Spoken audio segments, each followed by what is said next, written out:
Hello കൂട്ടുകാരെ, ഇന്ന് നമുക്കൊരു ഉഴുന്നുവട ഉണ്ടാക്കിയാലോ? അതിന് വേണ്ടിയിട്ട് ഞങ്ങൾ തലേ ദിവസം തന്നെ ഉഴുന്ന് വെള്ളത്തിലിട്ടിട്ടുണ്ടായിരുന്നു. അതിക്ക് വേണ്ട ഇൻഗ്രീഡിയൻസ് ആണ് അറിഞ്ഞുകൊണ്ടിരിക്കുന്നത് കേട്ടോ. ചേച്ചിയാണ് അതൊക്കെ റെഡിയാക്കി എടുക്കുന്നത്. അതിന് വേണ്ട ഉള്ളി അരിയാണ്. പിന്നെ അതിക്ക് വേണ്ടത് ഉള്ളീൻ്റെ മാത്രം പോരാ, എനിക്ക് വേണ്ടത് പച്ചമുളകും കൂടി വേണം. അത് നന്നായി ചെറുതായി കട്ട് ചെയ്ത്, പിന്നെ കറിവേപ്പില, ഇഞ്ചി അതൊക്കെ വേണം. അതിന് ശേഷം അതൊക്കെ കട്ട് ചെയ്ത ശേഷം നമ്മളിത് കഴുകി വാരിയ ഉഴുന്ന് നന്നാക്കി വൃത്തിയാക്കി കഴുകണം കേട്ടോ. എന്നിട്ട് കഴുകി വാരിയ ഉഴുന്ന് നമ്മളിത് ഗ്രൈൻഡറിൽ ഇട്ടിട്ട് ആട്ടിയെടുക്കണം. ഉഴുന്നാവുന്നതിന് മുന്നേ അത് കട്ട പിടിക്കാതിരിക്കാൻ വേണ്ടിയിട്ട് കുറച്ച് വെള്ളം ഇതിൻ്റെ കൂടെ സമമായിട്ട് ചേർത്ത് കൊടുക്കണം. നന്നായിട്ട് ഡ്രൈ ആയിട്ട് കട്ടയാവാതെ ആട്ടണം. നല്ല ഇതേ പരുവത്തിൽ ആവുമ്പോൾ നമ്മളിങ്ങനെ കുറച്ച് കുറച്ച് പാകമായിട്ട് ഇങ്ങനെ എടുത്ത് മാറ്റണം. നന്നായിട്ട് അരഞ്ഞിട്ട് വേണം കേട്ടോ മാറ്റിയെടുക്കാൻ വേണ്ടിയിട്ട്. അങ്ങനെ മാറ്റി മാറ്റി നമ്മൾ കുറച്ച് ഇങ്ങനെ പാത്രത്തിലേക്ക് മാറ്റണം.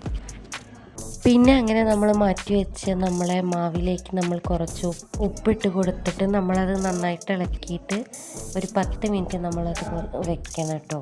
അതെന്തിനാന്ന് വെച്ചാൽ ആ മാവ് കുറച്ച് ലൂസായി കിട്ടാൻ വേണ്ടിയിട്ടാണ്. അതിനുശേഷം 10 മിനിറ്റ് റെസ്റ്റ് ചെയ്യാൻ വെച്ച മാവിലേക്ക് നമ്മൾ അരിപ്പൊടി ചേർത്ത് കൊടുക്കണം ആവശ്യത്തിനുള്ള. പിന്നെ ആവശ്യത്തിന് ഉപ്പ് കുറവാണെങ്കിൽ ഉപ്പ് കൂടി കുറച്ചും കൂടി ഇട്ട് കൊടുക്കണം. അതിനുശേഷം നമ്മൾ കുറച്ച് കുരുമുളക് പൊടി വിതറി കൊടുക്കണം കേട്ടോ. അതിനുശേഷം നേരത്തെ അരിഞ്ഞു വെച്ചിട്ടുള്ള കറിവേപ്പില, ഉള്ളി, ഇഞ്ചി, പച്ചമുളക് എന്നിവയെല്ലാം ഇതിലേക്ക് കൂട്ടിച്ചേർത്തിളക്കണം. നല്ലോണം മിക്സാക്കി കൊടുക്കണം, അല്ലെങ്കിൽ ഇത് അവിടെയും ഇവിടെയൊന്നും ആവാതെ ഇരിക്കും. നല്ല ക്രിസ്പി ആയിട്ടുള്ള നല്ല ടേസ്റ്റി ആയിട്ടുള്ള എരിവായിട്ടുള്ളതൊക്കെ കിട്ടുള്ളൂ. അതിന് വേണ്ടിയിട്ട് നന്നായിട്ട് മിക്സാക്കി കൊടുക്കുക. കുറേ സമയം ഇത് മിക്സാക്കാൻ തന്നെ വേണം കേട്ടോ. എന്നിട്ട് അങ്ങനെ മിക്സാക്കി ഇപ്പോൾ ഒരു 10 മിനിറ്റ് നമ്മൾ റെസ്റ്റ് ചെയ്യാനൊക്കെ വെക്കണം.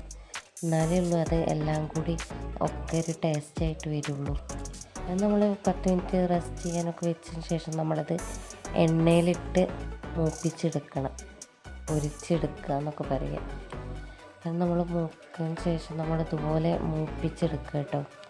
അതിന് ശേഷം നമുക്കിത് ചായേൻ്റെ കൂടെയൊക്കെ കഴിക്കാവുന്നതാണ്. ഞങ്ങളുടെ വീഡിയോ ഇഷ്ടമാണ്, ലൈക്ക് സബ്സ്ക്രൈബ് ചെയ്യാൻ മറക്കരുത്.